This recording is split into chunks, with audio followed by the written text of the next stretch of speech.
It's one of those things where the people who just come into this situation in Sacramento, sometimes it's a little unfair for them to assume the pressure and the weight of what they walked into that they had nothing to do with, right? Like you talking about a playoff drought, franchise hasn't done that. Weight shouldn't be on Kevin Huerter's shoulders, Keegan Murray's shoulders, Malik Monk's shoulders.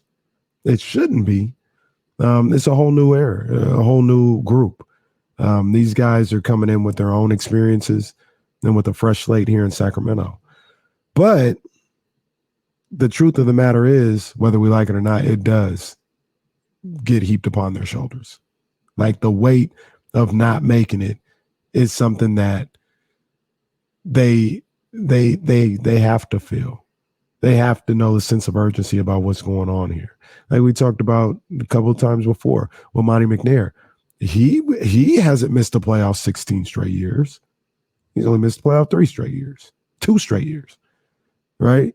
Yeah. But he understands the sense of urgency. It's the nature of the beast.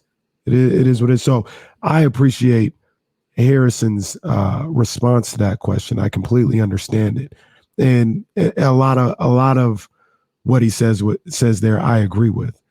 But I also understand why the question was asked, and why it is like sure. Hey, you're with the Kings, and it's almost like a marriage and married into a family. This is what you married into.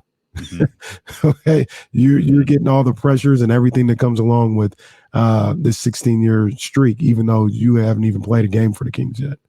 Yeah. It's the nature of the beast. Fair or foul, you've got that uniform on, and until that streak is snapped, you're going to be asked about it. Mm-hmm. And what do you think about Harrison's response to his future in Sacramento and kind of understanding?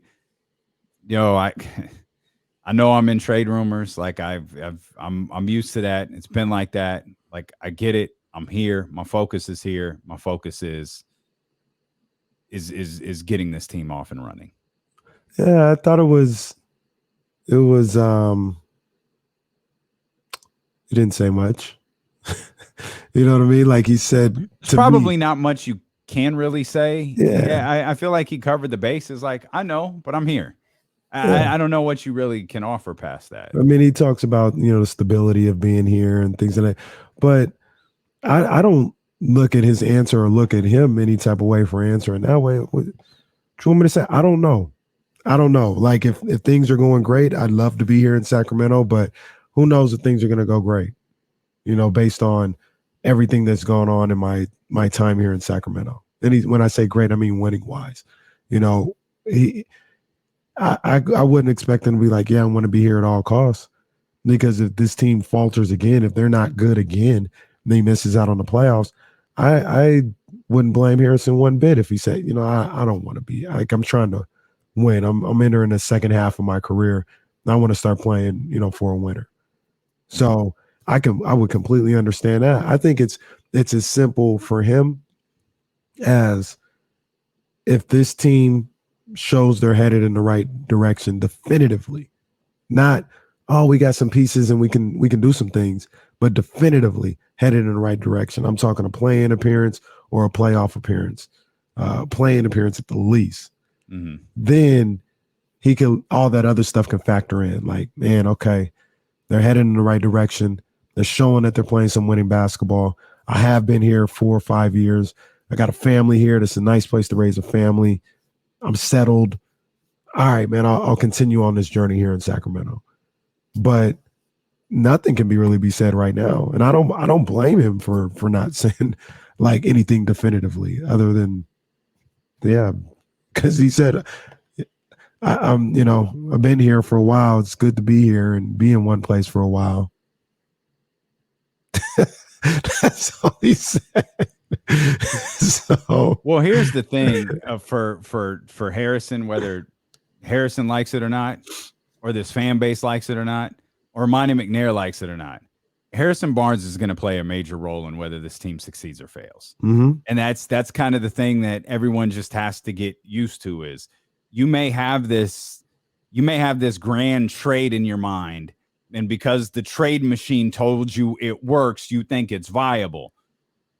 It clearly isn't, because Harrison is still here. Mm-hmm. There's clearly nothing that has come to Monty McNair. Well, Monty McNair, I got to imagine Monty looks at this the same way we do. Okay, what's better than Harrison Barnes right now that I can get? Because I got to win right now. I don't, as it stands right now, if I'm Monty McNair, I don't have a next year. Mm-hmm. I have to win right now, and a slow start would be really bad for my chance to win this year. What's better than Harrison Barnes right now? And I think the resounding answer, one, even being on the outside looking in, is not much. Like, realistically, not much. Yeah. And I said this before, and asset management and all of that. I think Harrison Barnes is going to be here the entire year. If the Kings are able to win him over, if everything mutually works out with the two, man, fantastic. And Harrison winds up signing an extension and is here a few more years, like, cool. If he doesn't, like, that's fine. Mm-hmm. But Harrison Barnes is vital to the success of the Sacramento Kings this year. And I there's obviously no way he can settle into that spot simply because of his contract status, and that's just not how the league works.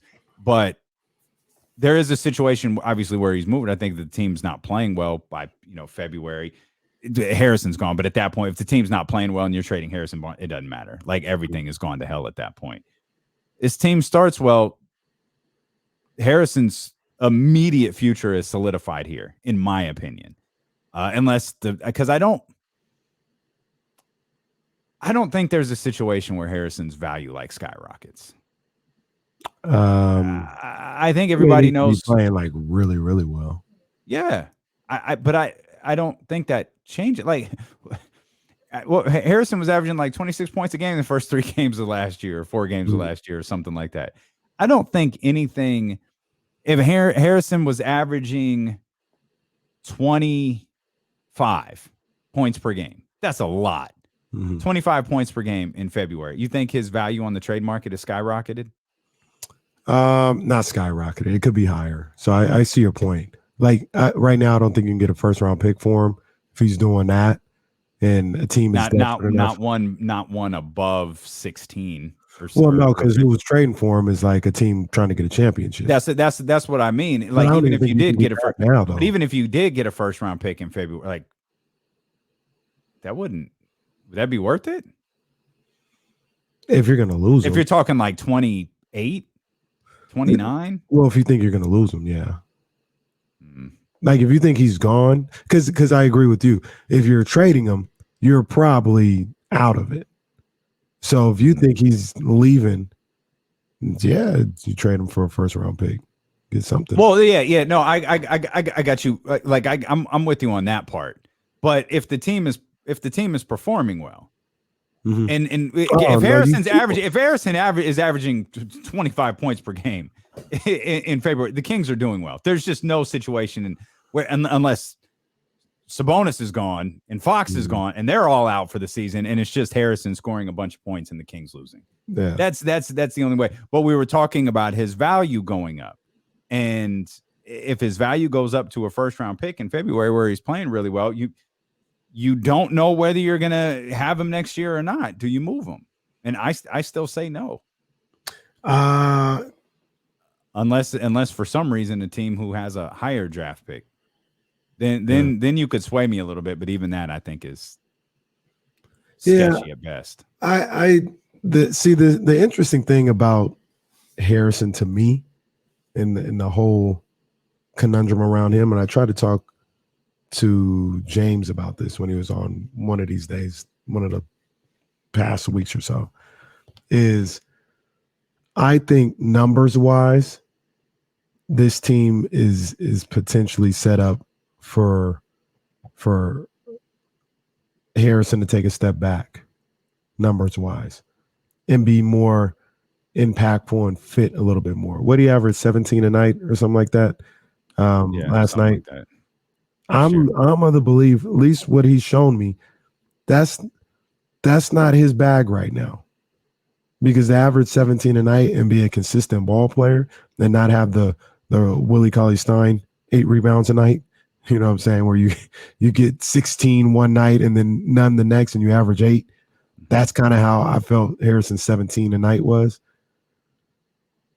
To get that and be consistent with your play, you got to shoot the ball a lot. You got to shoot the 3 ball a lot. You got to be extremely aggressive on the offensive end. And I don't know if he necessarily wants to take on that role.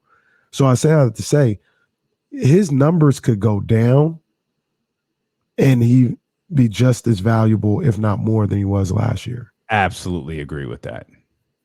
I absolutely agree with that. 100%.